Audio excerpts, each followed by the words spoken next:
అమ్మ ఇదేమాకు? ఇది పిండి కూర. పిండి కూర. అండ్ నేనైతే నిజంగా ఎప్పుడు వినలేదు. ఎలా మంచిదమ్మా. మంచి దేనికి మంచిది? ఒళ్ళు మన పేయికి మంచిది, ఆరోగ్యం. పేక్కి అంటే పేగు పోతలు అన్ని ఉట్టి పేక్కేనా ఇంకేమన్నా? పేయి అంతా మంచిది అమ్మా. ఇది ఎలా వండుకోవాలి? ఆకుకూర మొత్తం ఈ పువ్వు గిట్లా తెంపి ఆకుకూర ఎట్లా వండుతారో అట్లా పప్పులో వేసుకోవచ్చు, ఎన్నెలన్నా వేసుకోవచ్చు. కాడతో కూడా వేసుకోవచ్చు మొత్తం. ఓకే. ఇది ఎంత ఇప్పుడు కట్ట? 30. కట్ట వరకు 30.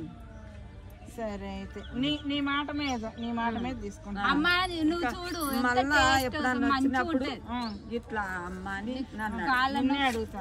నేను వస్తాను. ఇప్పుడు నేను ఏ ప్లేస్కి వచ్చాను? కలమకు కావాలమ్మా. ఇదేం ప్లేస్? టెంపుల్ ఒరగాలు. అది చెప్పండి. మరి నేను హైదరాబాద్ నుంచి వచ్చా కదా, తెలియాలి కదా.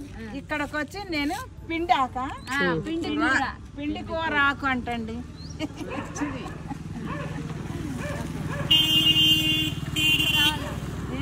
ఇది సరిపోతులే నేను వండుకునే దానికి. కలమకు కావాలి. కలమకు అంటే కలమకు వేసుకుంటారు కూరలో.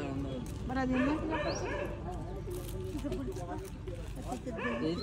ఇది కరేపాక.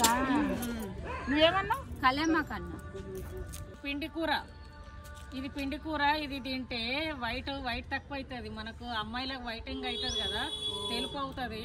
ఆ తెలుపును తక్కువ చేస్తుంది ఇది. ఇది తింటే ఇది ఆయుర్వేదిక్ పరంగా ఇది ఒక మెడిసిన్ లాంటిది. ఇది అమ్మాయిలకు పెడితే బాలెంతలకు పెడతారు, అమ్మాయిలకు పెడతారు.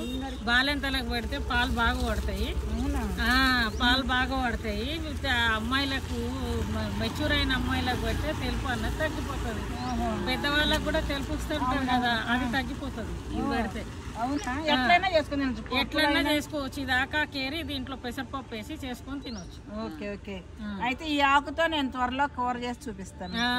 ఇదంతా వేసుకోవచ్చు. మంచిది మొత్తం కాడతో సహా చిన్న సన్న ముక్కలు మన పాలకూర లాగా తరిగేసి పెసరపప్పు వేసి చేసుకుంటే అది ఒంటికి బలం. పెసరపప్పు ఏమో వేడిని తగ్గిస్తుంది, ఇదేమో వేడిని పుట్టిస్తుంది. అందుకని ఈ రెండు కాంబినేషన్ లో ఈ కర్రీ చేసి తినాలి. Okay okay. Thank you.